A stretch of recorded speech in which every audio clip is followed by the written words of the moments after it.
Chapter 8. A Very Big Risk. When evening descended and the ice storm had stopped, the professor still slept while Kona kept vigil at the window, trembling as giant pines bent their icy heads to the ground and jumping at the sharp sounds of thick bark breaking. All of the lights in the neighborhood were out. The refrigerator didn't hum, the plant light didn't buzz, and the warm furnace air didn't hush through the vents. Professor Albert's fireplace and the gas post lamp in the front yard were the only sources of light, and they cast a funereal glow upon the house and its occupants, stranded like polar bears on an Arctic floe. "What are we going to do, Gwendolyn?" Kona asked, his big head casting a giant shadow over her bowl. "Stumpy is in serious trouble." "Yes," Gwendolyn answered, nodding. "It's serious, very serious. Even if her tree is still standing, she'll be trapped in her nest. And the ice? The babies?" "I have to help her," Kona said, pacing in circles around the living room. "Kona, dear, what can you do? She is at the top of a tall tree. There would be no way of reaching her, and the journey to the park, treacherous, very treacherous indeed.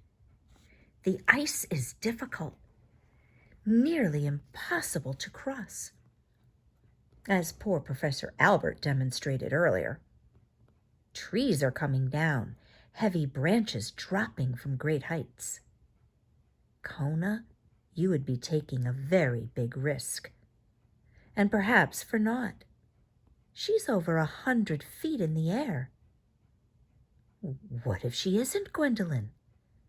Kona stopped pacing and looked at the crab. "What if her tree is one of those that came down?"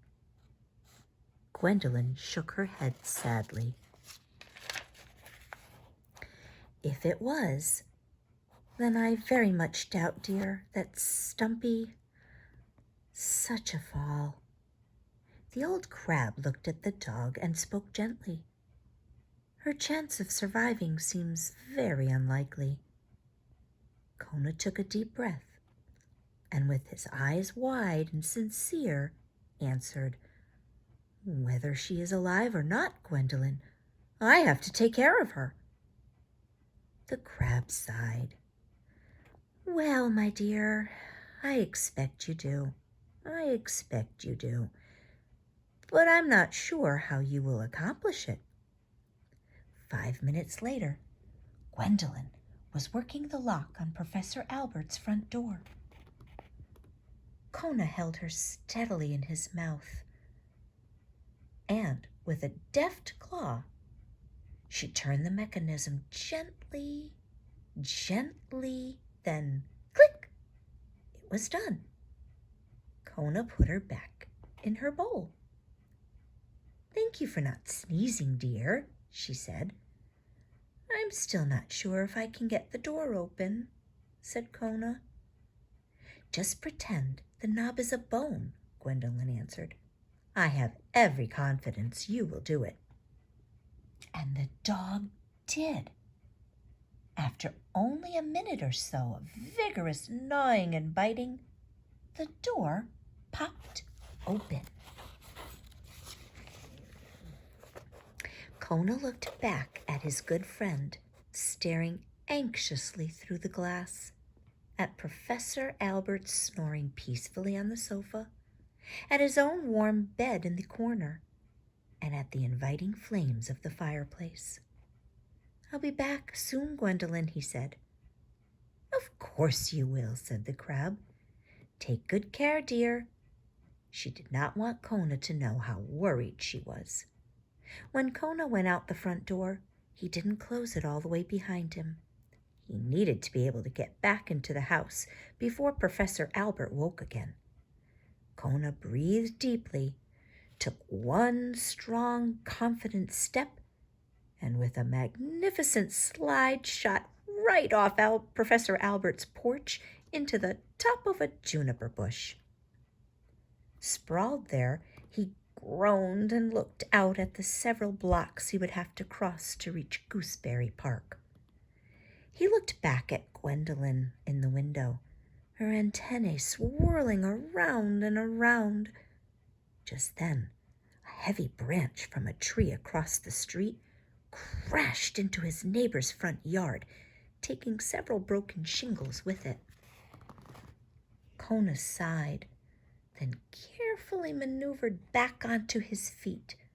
Inching his way slowly, he began his icy journey. Gooseberry Park seemed to him to be on the other side of the world. Instead of taking the sidewalk, Kona decided to cut through the yards. It would save time, and there would be more things to hold on to. He crossed one yard by hanging on to the hemlock hedge. A second yard had a rail fence. He steadied himself against. In another, a long concrete planter kept him on his feet. Some yards had nothing at all to hold on to, except the occasional ice-covered bush. In these yards, Kona danced, skated, skied, and rolled. He fell again and again, and once he struck his nose so hard that it bled. Kona saw not one sign of life along the way, save for a very large yellow tomcat, who tried to impress him by strolling easily across the icy top of an Oldsmobile. Kona gave him a sour look and went on. The dog's body was bruised and his spirits had taken a beating as well, but he was determined. He knew where to find Stumpy's tree, and he was bound to make it there. Something inside him was telling him to do this. His teeth ached from holding on to every solid object he could grasp, and his tongue was numb with cold. But something called him, and no matter the price, he would answer.